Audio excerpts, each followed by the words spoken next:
What's going on, everybody? Welcome back to Nap Family Racing. So we're kind of in a hurry up and wait game right now.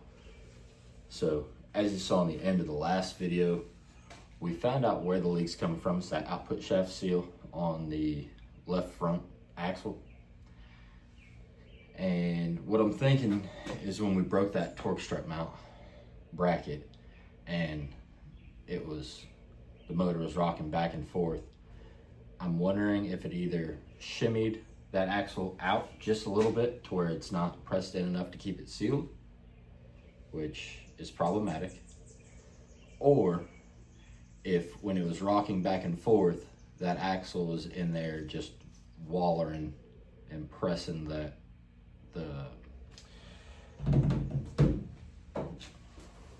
like tin part of the seal and gave it a gap. Because about as soon as I jacked it up, and I've got this thing about 9 feet off the ground right now, I had to be able to get my big old butt underneath it on a creeper so I was bound and determined to find out where it was leaking from. And it showed me about right away. So I'm waiting to find out how much it's going to cost to get this thing rebuilt and what the turnaround time is. Because if we can get it out of the car and off to the guy who was going to rebuild it, and he can get back to me in about a week, then we'll just throw our hands up for the race on the 12th, I believe it is. Can't be. Maybe it is. I'm not sure. Whatever that next race is. And just have everything dialed in and right for the 4th of July race. And if he says it's going to be, 2 months out, well, it's just not going to work for us.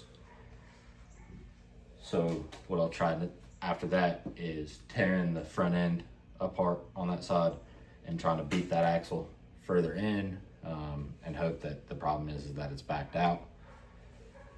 But I still may try that as a first line of defense. And then if that doesn't cure the problem, or if there's no noticeable movement in the axle, then I'm already halfway done, as far as tearing down sides, where I can just get that axle the rest of the way out, drop that transmission out, and get it sent off. There's also a chance that I might see if I can't take this to a shop, put it on a lift, and pull the transmission out like that, so I don't have to, drop it with floor jacks again. Because I got a little hairy. Certainly hard to work on it like that.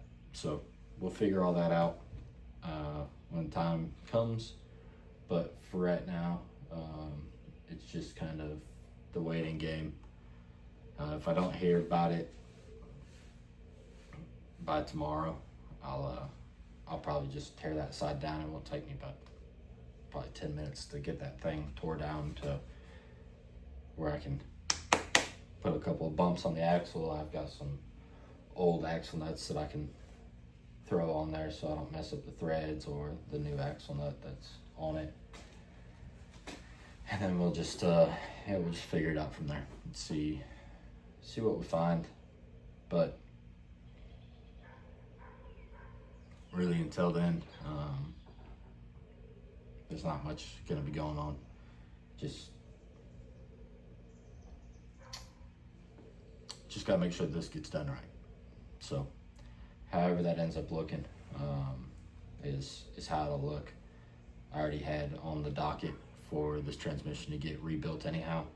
So if it happens sooner than planned, I guess so be it.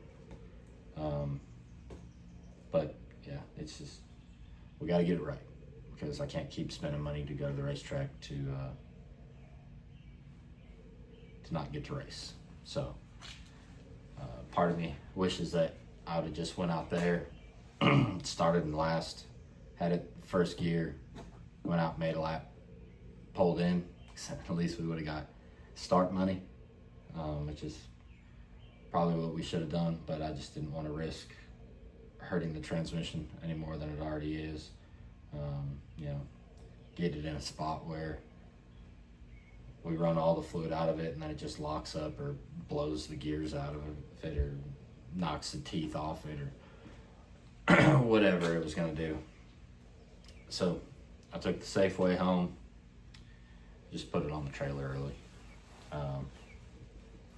Like I said, I hate it, but it's the way it goes sometimes.